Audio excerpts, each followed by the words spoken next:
मंच पर प्रधानमंत्री मोदी जिस लड़के का पीठ थपथपा रहे हैं वो ना तो विधायक है ना ही विधानसभा का चुनाव लड़ा है, लेकिन फिर भी नीतीश कुमार की कैबिनेट में मंत्री बन बैठा है। नाम है दीपक प्रकाश।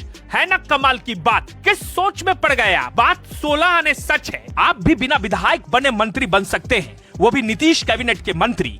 कैसे बताएंगे, लेकिन उससे पहले जरा ये सुनिए। तो मौका मिलने पर युवाओं को आगे लाना चाहिए। युवाओं में ज्यादा काम करने की क्षमता होती है, उसकी क्षमता का पूरा इस्तेमाल होना चाहिए हर क्षेत्र में। तो बिना चुनाव लड़े, बिना विधायक बने अगर आपको मंत्री बनना है तो शर्त यह है कि आपको उपेंद्र कुशवाहा जैसे बड़े नेता के घर में पैदा होना होगा। इसे कहते हैं धमाकेदार लॉन्चिंग।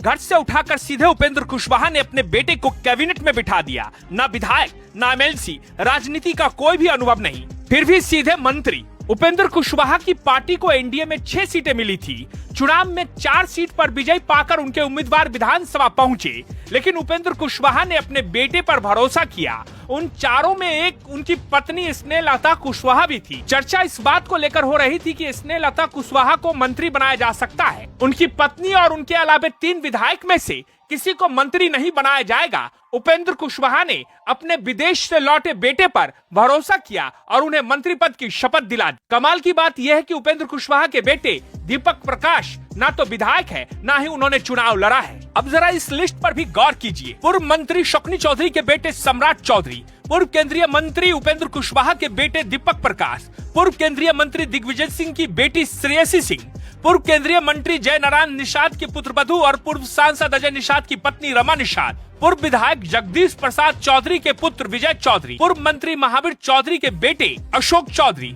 पूर्व विधायक नवीन किशोर सिन्हा के बेटे नितिन नवीन, पूर्व मंत्री चंद्रिका राम के बेटे अनिल कुमार और भाई सुनील कुमार। नीतीश कैबिनेट में आधे से अधिक मंत्री किसी न किसी राजनीतिक घराने से ताल्लुक रखते हैं। ना, ये कोई परिवारवाद नहीं है। हम बीजेपी वाले हैं, हम परिवारवाद नहीं करते हैं। पिता राज्यसभा सांसद, मां विधायक और अब बेटा मंत्री बन गया, वो भी बिना विधायक बने।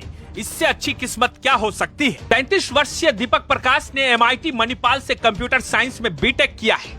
पढ़ाई पूरी करने के बाद दीपक ने साल 2011 से 2013 तक सॉफ्टवेयर इंजीनियर के रूप में काम किया। दीपक प्रकाश की मां स्नेहलता कुशवाहा हाल ही में विधानसभा चुनाव में सासाराम से जीतकर विधायक बनी है। पिता पहले से ही राज्यसभा सांसद है। उपेंद्र कुशवाहा ने इस चुनाव के जरिए न सिर्फ अपनी पार्टी को मजबूत किया, बल्कि परिवार को भी राजनीति में पूरी तरह से स्थापित कर दिया।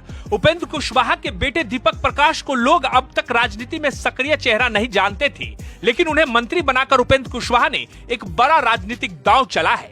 दीपक कंप्यूटर साइंस इंजीनियर हैं और एक मल्टीनेशनल कंपनी में काम कर चुके हैं। अब उन्होंने राजनीति की मुख्य भूमिका संभालनी शुरू कर दी है। हालांकि दीपक किसी भी सदन के सदस्य नहीं है, लेकिन नियमों के मुताबिक उन्हें अगले 6 महीनों में विधान परिषद या विधानसभा का सदस्य बनना होगा। उपेंद्र कुशवाहा ने 20 फरवरी 2023 को राष्ट्रीय लोक मोर्चा RLM बनाई थी और 3 साल के भीतर ही पार्टी भी सेट, परिवार भी सेट। यही है राजनीति का नया फार्मूला। एक जाति विशेष को पकड़िए, जाति के नाम पर राजनीति कीजिए, जाति के लोगों को भरमाइए, फिर अपने परिवार को धीरे से सेट कर लीजिए। इसी फार्मूले पर भारत की राजनीति चल रही है, चाहे वो एनडीए हो, महागठबंधन हो, सब में बस यही चल रहा है। परिवार सेट, राजनीति सेट।